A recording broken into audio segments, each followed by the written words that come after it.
आम्ही भारतीय महिला मंचतर्फे समतावादी निवडक स्त्री पुरुषांची संवाद गोलमेज परिषद शाहू स्मारक भवनमध्ये आयोजित करण्यात आली होती। ॲडव्होकेट करुणा विमल यांच्या हस्ते या परिषदेचं उद्घाटन करण्यात आलं।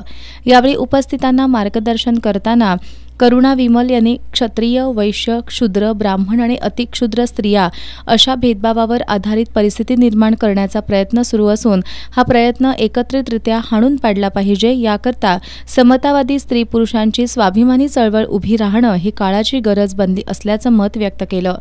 यावेळी निलोफर मुजावर, सीमा पाटील, प्राध्यापक टी.के. सरगर यांनीही आपले विचार मांडले। डॉक्टर निकिता चांडक, लता पुजारी, वृषाली कवठेकर, डॉक्टर अनिल कवठेकर, डॉक्टर सुजाता माने, रेश्मा खाडे, जयश्री नलवडे, राजेंद्र नाईक, मोहन मिंचेकर, विमल पोखर्णीकर, मंगल समुद्रे, नीती वराडे यांच्यासह विविध सामाजिक चळवळीतील कार्यकर्ते या परिषदेत सहभागी झाले होते।